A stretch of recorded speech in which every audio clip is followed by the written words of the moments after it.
Hi, this is Matt from tracyandmatt.co.uk and for unboxings.com. Here I have the HTC Touch Diamond 2. Now this is the full retail version. We have already done a video of the pre-release version of the Diamond 2. This is the final retail, so we thought we'd just have a quick look to see if there are any sort of significant differences. Box design seems to be pretty much the same, although obviously this one has been printed with the Diamond 2 picture on the outside rather than just a plain black box.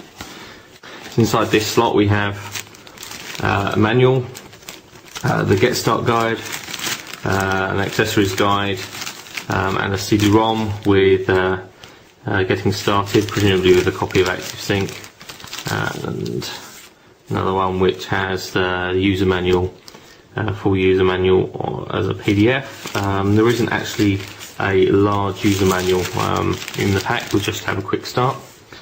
The handset itself is immediately on top, packed in what looks like to be kind of cellophane rather than a Ziploc bag or anything like that. Come back to that in just a second. Battery is 1100 milliamp hours, so exactly the same as the pre-release. Again, the USB to mini USB sync charge cable.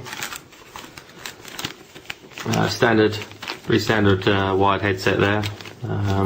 Got an inline push button, no volume control, but the push button does answer and release the calls, and the headphones again pretty standard.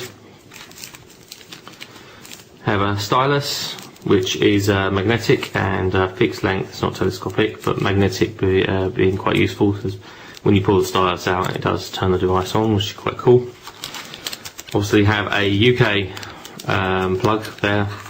Unlike the pre-release, which only had European, and again the standard HTC USB style charger. Let's just push all those back. No real difference in the stuff there. What you will possibly notice to be different if you've already seen our pre-release unboxing video is sadly there is no case, which is a bit of a shame really, because the case that comes with the pre-release and with some of the other HTC products is pretty good, and it's actually a nice thing to have included, but sadly not with the full retail. So let's quick look around the Diamond 2 for those of you who haven't already seen it. A power button immediately on top, forward-facing VGA camera, a fairly large speaker area there, indicator LEDs either side. 3.2 inch diagonal display, so it's WVGA, which is 480 by 800. That's a lot of screen real estate, and obviously I've been using the other Diamond 2 that we have and really do like that screen. Below that we have a zoom bar.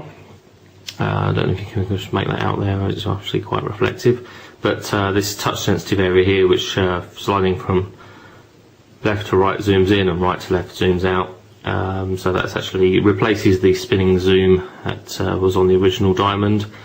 So you can zoom out different areas out on the screen, which works in your email and image viewing and in the browser itself.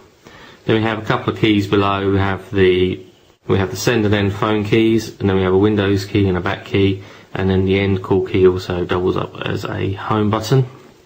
On the bottom we have the sync and charge, the extended mini USB connector there, so that's sync, charge, and obviously where our headphones plug in. The little hole there is actually the microphone, and then that hole there is actually where you can actually pass a lanyard or a phone charm loop through when you take the back cover off. On the left hand side we have a very simple up down rocker for the volume control, nothing really anything else on that side. On the right hand side, space for the stylus. As I say, this is a magnetic stylus, so when you take it out it does actually turn the device on if it's in standby. Then you have a grill over the loudspeaker, and would mention that the loudspeaker is pretty damn good.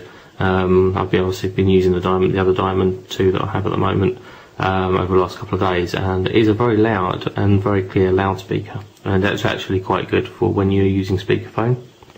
On the back we have a 5 megapixel autofocus camera. There's no flash or mirror for self-portraits, but if you do want to take pictures of yourself, the back is probably shiny enough that you can probably achieve that.